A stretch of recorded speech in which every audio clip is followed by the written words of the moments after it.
नमस्कार मित्रांनो, अनुभव स्टडीमध्ये सर्वांचं स्वागत. आजच्या या व्हिडिओपासून आपण एक नवीन सिरीज सुरू करतोय पोलीस भरती करणाऱ्या मुलांसाठी. जे मागील प्रश्नपत्रिका संच आहेत 2018 मध्ये झालेल्या, जे काही सर्व जिल्ह्यांचे किंवा सर्व आयुक्तालयाचे जे काही प्रश्न आहेत, त्या प्रश्नाचे एक रिव्हिजन म्हणून एक विश्लेषणासहित मी एक व्हिडिओ घेऊन येतोय. आणि आजचा आपला पहिला व्हिडिओ आहे नवी मुंबई आयुक्तालयाचा. हे 2018 मध्ये झालेलं जे काही प्रश्न आहेत लक्षात ठेवा. ह्यामध्ये आपण 100 प्रश्न कव्हर नाही करणार आहोत. जे प्रश्न GKचे आहेत आणि मग ते किती असू द्या, 30, 40, 50, ते सर्व आपण प्रत्येक जिल्ह्याचे किंवा प्रत्येक आयुक्तालयाचे किंवा ग्रामीण विभागाचे आपण कव्हर करणार आहोत. एक रिव्हिजन म्हणून हा व्हिडिओ नक्कीच तुम्हाला आवडेल. आणि तुम्ही जर या चॅनलवरती नवीन असाल तर या चॅनलला सबस्क्राईब करा आणि शेजारी दिलेला बेल आयकॉनवरती क्लिक नक्की करा. आणि हा व्हिडिओ शेवटपर्यंत पाहिल्यानंतर तुम्ही तुमच्या मित्रांमध्ये शेअर करायला विसरू नका. चला तर मग आपण बघूयात जे काही नवी मुंबई आयुक्तालय 2018चे जे प्रश्न आहेत ते प्रश्न.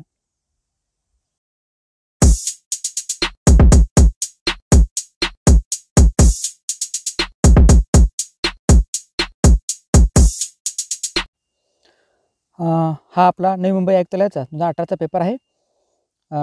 हे जे प्रश्न आहेत, ओके, एकूण ह्याच्यामध्ये 30 प्रश्न आहेत लक्षात ठेवा. आणि 30 प्रश्न आपण विश्लेषणाचे सहित बघणार आहोत. बघूयात पहिला प्रश्न काय. भोपाळमध्ये झालेली विषारी वायू दुर्घटना ही कोणत्या विषारी वायूच्या गळतीमुळे झालेली होती असा प्रश्न आहे. एक भोपाळ ट्रॅजेडी झाली होती 1984 मध्ये. 1984 मध्ये भोपाळ जी मध्य प्रदेशची राजधानी आहे. आणि भोपाळमध्ये जी वायू लीक झाली होती तो गॅस आहे मिथाइल आयसोसायनेट. हे पेपरला खूप वेळा विचारलेला प्रश्न आहे. मिथाइल आयसोसायनेट C2H3NO याचं रेणूसूत्र आहे. आणि कंपनी कोणती होती जी या वायुगळतीचं लीक झाली होती? ती कंपनी त्या युनियन कार्बाइड या कंपनीमध्ये हा जो गॅस आहे मिथाइल आयसोसायनेट हे लीक झालेलं होतं. त्यानंतर बघूयात ऑप्शनमध्ये काय काय आहेत. क्लोरीनला आपण काय म्हणतो? Cl म्हणतो. त्यानंतर अमोनिया NH3 आहे. आणि अल्फ्रेड नाही, मिथेन, ओके, मिथेन याला आपण CH4 म्हणतो. हे गॅस आहेत लक्षात ठेवा. आणि सगळ्यात महत्त्वाचे जी भोपाळमध्ये झालेली दुर्घटना होती ती कोणत्या वर्षीची आहे हे पण लक्षात ठेवा. 1984ची आहे. मध्य प्रदेशची राजधानी, मध्य प्रदेशचे मुख्यमंत्री शिवराज सिंग चौहान आहेत. राज्यपाल आहेत आनंदीबेन पटेल. त्यानंतर पुढचा प्रश्न आहे, विद्युत प्रवाह कोणत्या परिमाणाने मोजतात? विद्युत प्रवाह मोजण्यासाठी जे एकक आहे ते आहे ॲम्पियर. आणि व्होल्ट हे कशाचे एकक आहे? विभवांतराचे एकक आहे. विभवांतर याचं एकक आहे व्होल्ट. वॅट हे शक्तीचे एकक आहे, त्याला आपण पॉवर म्हणतो. शक्तीचे एकक वॅट आहे. कॅलरी ज्यामध्ये आपण उष्मांक मोजतो. उष्मांक जे काही एकक आहेत लक्षात ठेवा. त्यानंतर रोधाचे एकक ओहम आहे.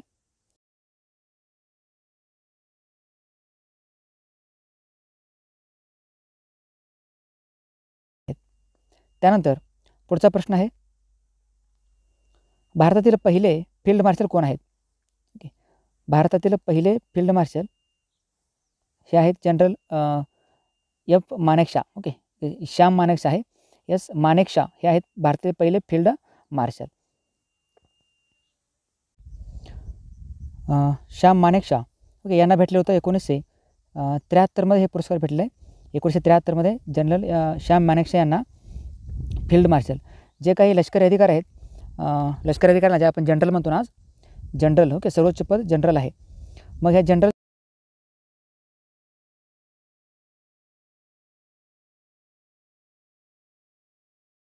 फील्ड मार्शल हे आतापर्यंत फक्त 2च व्यक्तींना मिळाले आहेत. एक आहेत पहिले श्याम मानेकशॉ आणि दुसरे आहेत जनरल KM करियप्पा. यांना 1987 मध्ये भेटलं. 1971च्या युद्धामध्ये श्याम मानेकशॉ हे आपले लष्कर प्रमुख होते.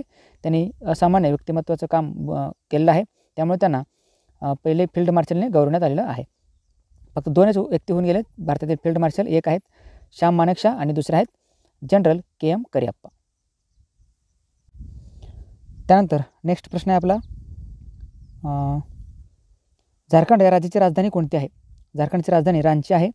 झारखंडचे सध्याचे मुख्यमंत्री आहेत हेमंत सोरेन. आणि राज्यपाल कोण आहेत? द्रौपदी मुर्मू. झारखंडमध्ये बेतला राष्ट्रीय उद्यान आहे. आणि बेतला आणि पलामो हे 2 व्याघ्र प्रकल्प देखील झारखंडमध्ये आहेत. राजधानी रांची आहे लक्षात ठेवा. त्यानंतर सूर्यमालेतील सर्वात लांबचा ग्रह कोणता? सूर्यमालेमध्ये सर्वात लांबचा ग्रह आहे कोणता? नेपच्यून. ओके, नेपच्यून हा सूर्यमालेत सर्वात लांबचा ग्रह आहे. म्हणजे सूर्याला एक फेरी पूर्ण करण्यासाठी याला सर्वात जास्त दिवस लागतो. ओके, नेपच्यूनला निळा ग्रह असे देखील म्हणतात.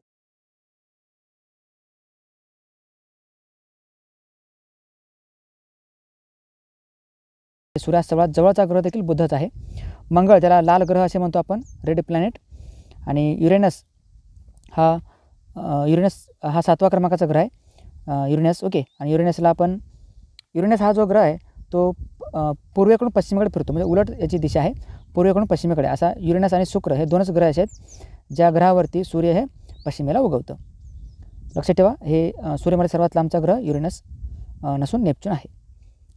त्यानंतर एक पुस्तक आहे सनी डेज. सनी डेज या पुस्तकाचे लेखक कोण आहे? सनी डेज हे पुस्तक लिहिलं आहे सुनील गावस्कर यांचं. सुनील गावस्कर. सचिन तेंडुलकरांचं पुस्तकाचं नाव काय? Playing it my way. Playing it my way हे सचिन तेंडुलकरांच्या पुस्तकाचं नाव आहे. कपिल देव यांचं एक पुस्तक आहे. कपिल देव, भारताचे माजी जे कॅप्टन होते ते.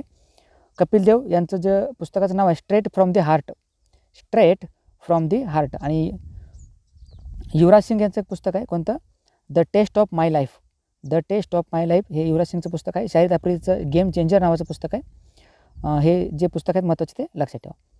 त्यानंतर शेवटचा प्रश्न ह्या पेजवरील, भारतीय राज्यघटना केव्हा लागू करण्यात आली? भारतीय राज्यघटना ही लागू करण्यात आली 26 जानेवारी 1950ला. 26 जानेवारी 1950. आणि भारतीय राज्यघटना आपण केव्हा स्वीकारली? 26 नोव्हेंबर 1949ला. 26 नोव्हेंबर 1949 स्वीकारलं. आणि राज्यघटना लागू केव्हा झाली?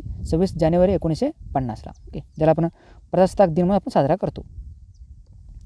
त्यानंतर पुढचे प्रश्न आहेत, मध्य रेल्वे विभागाचं मुख्यालय कोणत्या ठिकाणी आहे? म्हणजे सेंट्रल रेल्वेचं विचारलं आहे आणि हे मुंबईला आहे, ज्याला आपण CST म्हणतो. Okay. CST Chhatrapati Shivaji Maharaj terminus, CSMT मुंबईला आहे. आणि पश्चिम रेल्वे विभागाचं मुख्यालय देखील मुंबईलाच आहे, परंतु ते चर्चगेटला आहे. पश्चिम रेल्वे विभागाचं मुख्यालय चर्चगेटला आहे. आणि CST ज्याला मध्य रेल्वे म्हणतो आपण, हे देखील मुंबईला आहे. भारतामध्ये सध्या एकूण किती रेल्वे झोन आहेत?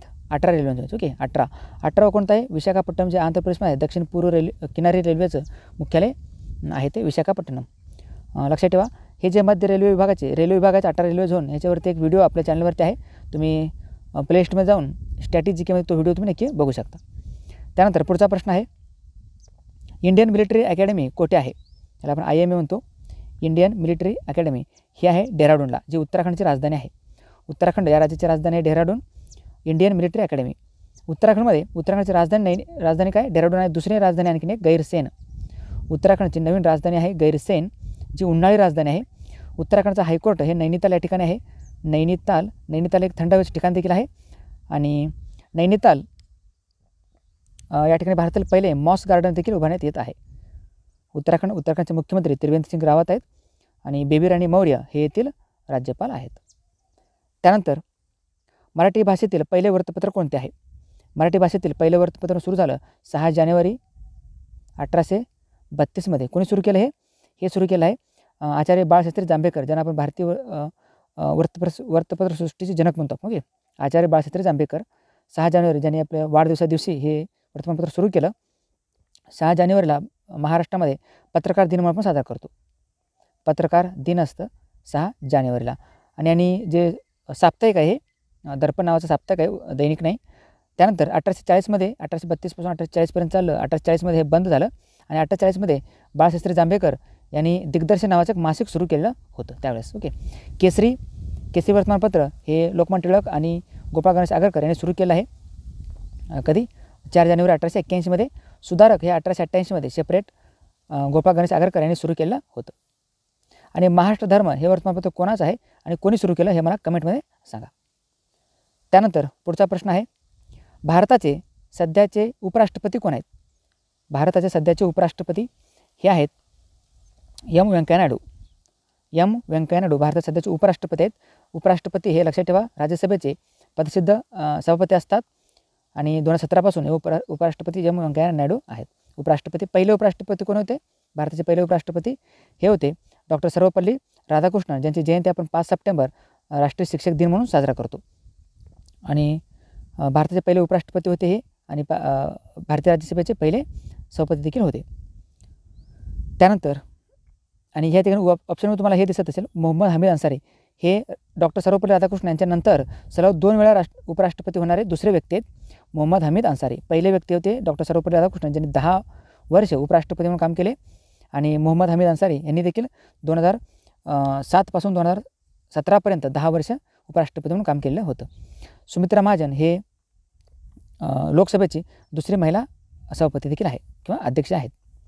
त्यानंतर पुढचा प्रश्न आहे, कॉमनवेल्थ गेम्स 2018 हे कोणत्या देशामध्ये पार पडलेत?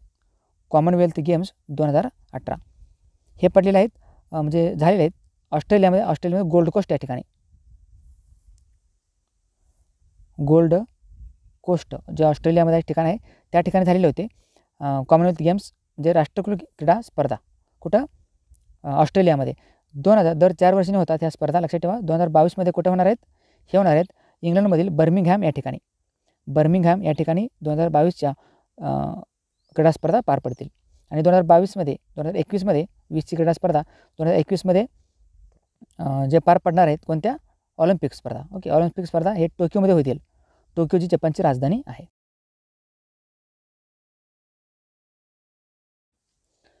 पुढचा प्रश्न आहे, ऑस्कर 2018चा सर्वोत्कृष्ट चित्रपट कोणत्या चित्रपटाला मिळाला? हे 2018चा एक्झाम असल्यामुळं हे 2018चा ऑस्कर चित्रपट आहे. त्यावेळेस हे द शेप ऑफ वॉटरला मिळालं होतं. परंतु आपल्या 2020चं लक्षात ठेवायचं आहे. 2020चं जे ऑस्कर पुरस्कार आहे ते भेटलेलं आहे कोणत्या चित्रपटाला? पॅरासाईटला.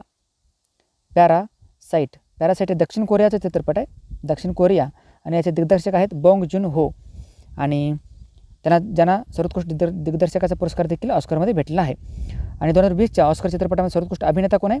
जोकिन फिनिक्स आहेत, ज्यांना जोकर चित्रपटासाठी सर्वोत्कृष्ट अभिनेता म्हणून पुरस्कार भेटला. आणि रेनी जेल्विगर यांना सर्वोत्कृष्ट अभिनेत्रीचा पुरस्कार भेटलेला आहे जुडी या चित्रपटासाठी. रेनी जेल्विगर हे 2020चा ऑस्कर आहेत, लक्षात ठेवा. आणि भारताकडून ऑफिशियल एंट्री कोणत्या चित्रपटी झालेली आहे ऑस्कर 2021मध्ये? आता एप्रिलमध्ये होतील 2021मधील जे ऑस्कर चित्रपट आहेत ते. आणि ह्याच्यामध्ये जाईल जलीकट्टू नावाचा चित्रपट. जलीकट्टू जे तमिळनाडूचा एक चित्रपट आहे तमिळ भाषेमधील. आणि लिजो जोसेफ पेलिसरी यांनी हे जलीकट्टू चित्रपट बनवलेला आहे. त्यानंतर पाकिस्तान या देशाचे सध्याचे पंतप्रधान कोण आहेत? हे आहेत इम्रान खान. पाकिस्तानची राजधानी इस्लामाबाद आहे. आणि पाकिस्तानचं देखील चलन जे आहे ते रुपये आहे. त्यानंतर भारताचे सध्याचे संरक्षण मंत्री कोण आहेत? भारताचे सध्याचे संरक्षण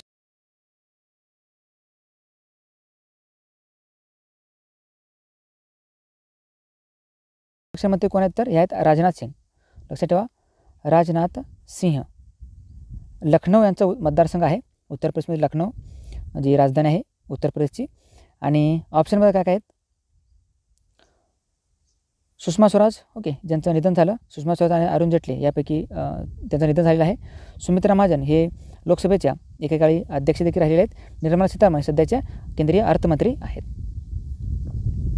त्यानंतर पुढचे प्रश्न आहेत आपले, सतीची पद्धत कोणत्या गव्हर्नरने बंद केली आहे? त्याला आपण सतीची पद्धत म्हणतो. हे 1829मध्ये बंद झालं. आणि 1828 ते 1835पर्यंत गव्हर्नरचा कार्यकाळ आहे तो आहे लॉर्ड विल्यम बेंटिक. 1833च्या कायद्यानुसार लॉर्ड विल्यम बेंटिक हा भारताचा पहिला व्हाईसरॉय देखील ठरलेला आहे. भारताचा पहिला गव्हर्नर जनरल आहे. भारताचा पहिला गव्हर्नर जनरल कोण? तर लॉर्ड विल्यम बेंटिक 1833नुसार. यापूर्वी तो बंगालचा गव्हर्नर जनरल होता.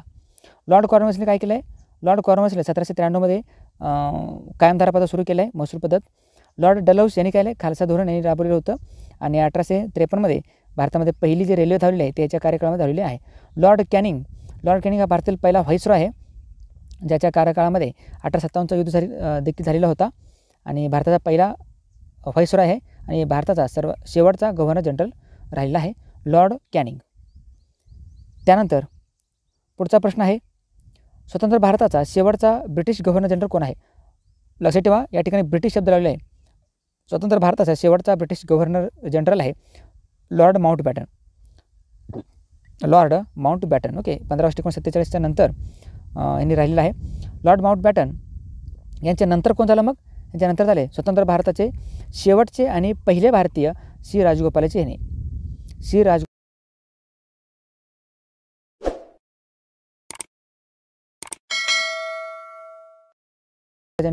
यांनी भूषवलेलं आहे गव्हर्नर जनरल हे पद. श्री राजगोपालाचारी यांना 1954मध्ये भारतरत्न देखील भेटलेला आहे 1954मध्ये. त्यानंतर भारतीय शासन प्रणाली कोणत्या प्रकारची आहे? ही आहे लोकशाही या प्रकारची. भारतीय शासन प्रणाली ही लोकशाही प्रकारची आहे. म्हणजे भारतामध्ये लोकशाही आहे. ओके. आणि लोकशाहीची एक अब्राहम लिंकन यांनी खूप प्रसिद्ध व्याख्या दिली होती. कोणती? लोकांनी लोकांसाठी लोकांकडून लोकांच्या करिता चालवलेले शासन म्हणजे लोकशाही. म्हणजे लोकांची सत्ता प्रत्यक्ष त्याच्यामध्ये असते.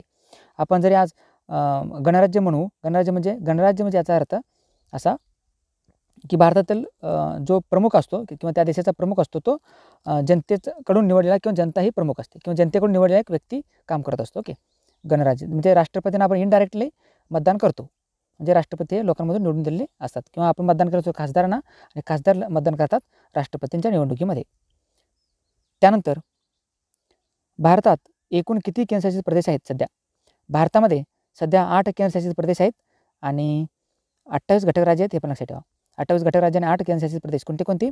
जम्मू काश्मीर एक, त्यानंतर लडाख आहे, जम्मू काश्मीर, त्यानंतर दिल्ली आहे, पाँडिचेरी आहे, हे आहे चंदीगड आहे, लक्षद्वीप, दीव दमण व दादरा नगर हवेली आणि अंदमान निकोबार असे 8 केंद्रशासित प्रदेश आहेत आणि 28 घटक राज्य आहेत.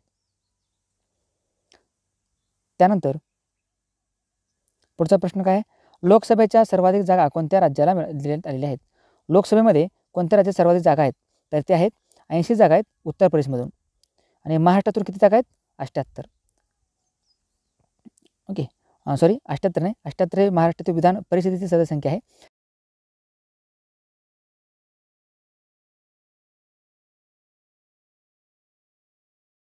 महाराष्ट्रातील विधानसभेमध्ये आहेत 288 जागा आणि विधान परिषदेवरती आहेत 78 जागा. त्यानंतर पुढचा प्रश्न आहे आणि उत्तर प्रदेशची राजधानी लखनौ आहे. लखनौ लक्षात ठेवा. योगी आदित्यनाथ हे मुख्यमंत्री आहेत आणि आनंदीबेन पटेल हे येथील राज्यपाल आहेत. भारतात सर्वोच्च न्यायालय कोणत्या ठिकाणी आहे? ऑफकोर्स सर्वोच्च न्यायालय दिल्ली या ठिकाणी आहे. 28 जानेवारी 1950 आपल्या सर्वोच्च न्यायालयाची स्थापना झाली आहे आणि आपल्या सर्वोच्च न्यायालयाचं सध्या सरन्यायाधीश कोण आहेत?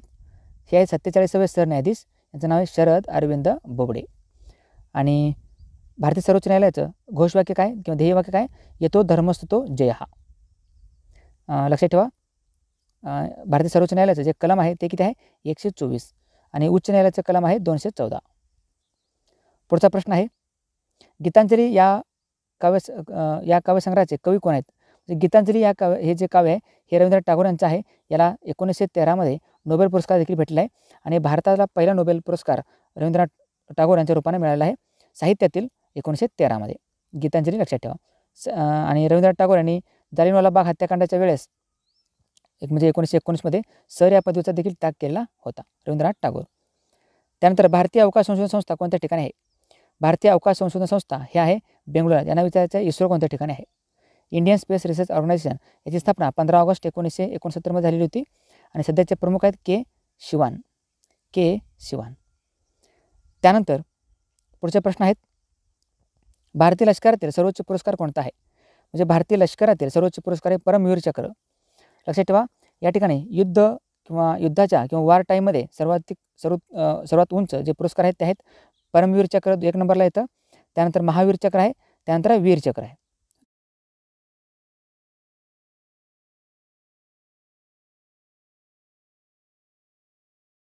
अशोक चक्र, त्यानंतर आहे कीर्ती चक्र, त्यानंतर आहे शौर्य चक्र.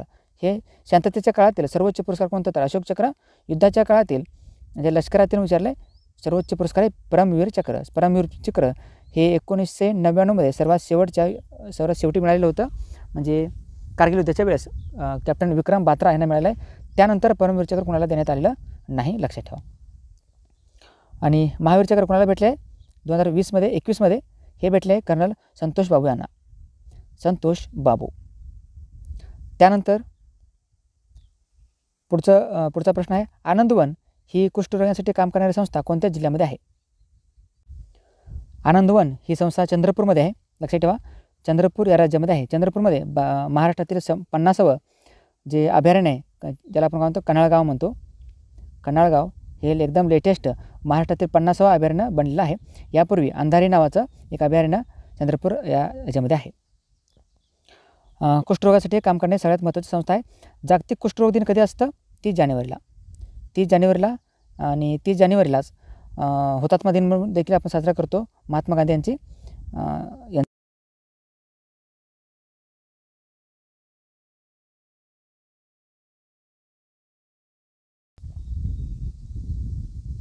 संयुक्त राष्ट्र संघटनेचे कार्यालय कोणत्या ठिकाणी आहे? म्हणजे युनायटेड नेशन्स ऑर्गनायझेशन याचं मुख्यालय कोणत्या ठिकाणी आहे? हे आहे न्यूयॉर्कला. न्यूयॉर्क. 24 ऑक्टोबर आहे. 24 ऑक्टोबर 1945ला युनायटेड नेशन्स ऑर्गनायझेशन म्हणजे संयुक्त राष्ट्र संघटनेची स्थापना झाली होती. म्हणून आपण 24 ऑक्टोबरला युनायटेड नेशन्स ऑर्गनायझेशन डे म्हणून साजरा करतो. संयुक्त राष्ट्र संघटना दिवस म्हणून 24 ऑक्टोबरला साजरा केला जातो.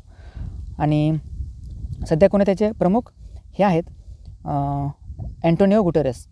अँटोनिओ गुटेरेस जे पोर्तुगालचे आहेत ते सध्या संयुक्त राष्ट्र संघटनेचे प्रमुख आहेत. आणि 2022मध्ये यांच्या निवडणुका होतील.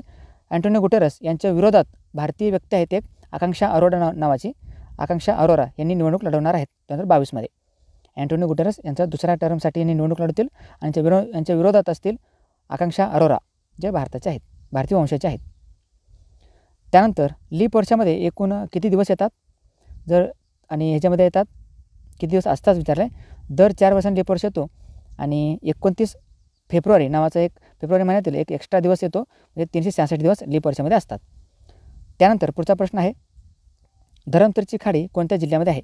धरमतरची खाडी ही पाताळगंगा या नदीच्या मुखाशी आहे. पाताळगंगा या नदीच्या मुखावरती धरमतरची खाडी आहे. कोणत्या जिल्ह्यामध्ये? रायगडमध्ये. रायगडमध्ये आणखीन खाडी आहेत. रोहाची खाडी आहे. त्यानंतर आणखी कोणती खाडी आहेत का रायगड जिल्ह्यामध्ये? ओके, रोह्याची खाडी आहे. राजापूरची खाडी हे देखील या ह्याच्यामध्ये आहे रायगडमध्ये.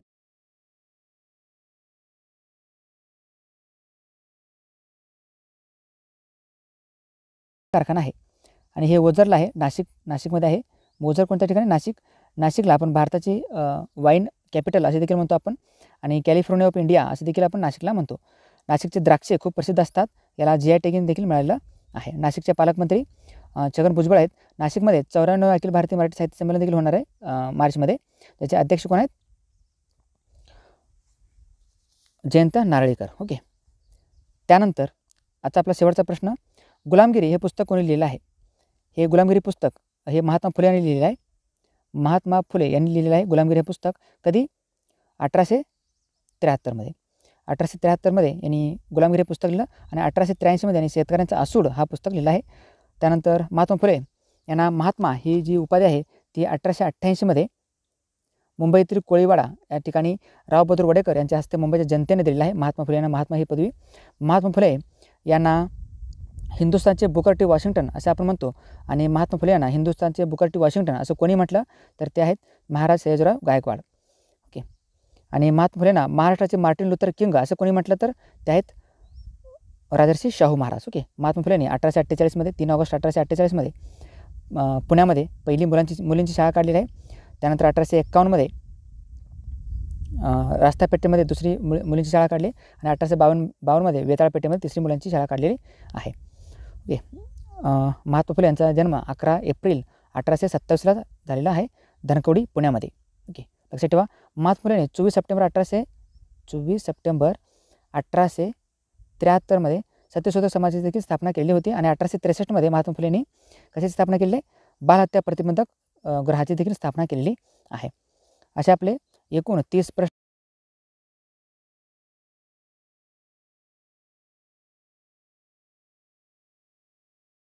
तुम्ही या चॅनलला सबस्क्राईब करा आणि शेजारी दिलेल्या बेल आयकॉनची क्लिक नक्की करा आणि तुम्ही मला कमेंट करून नक्की सांगू शकता की तुम्हाला कोणत्या जिल्ह्याविषयी किंवा कोणत्या आयुक्तालयाविषयी तुम्हाला अशा प्रकारची माहिती हवी आहे.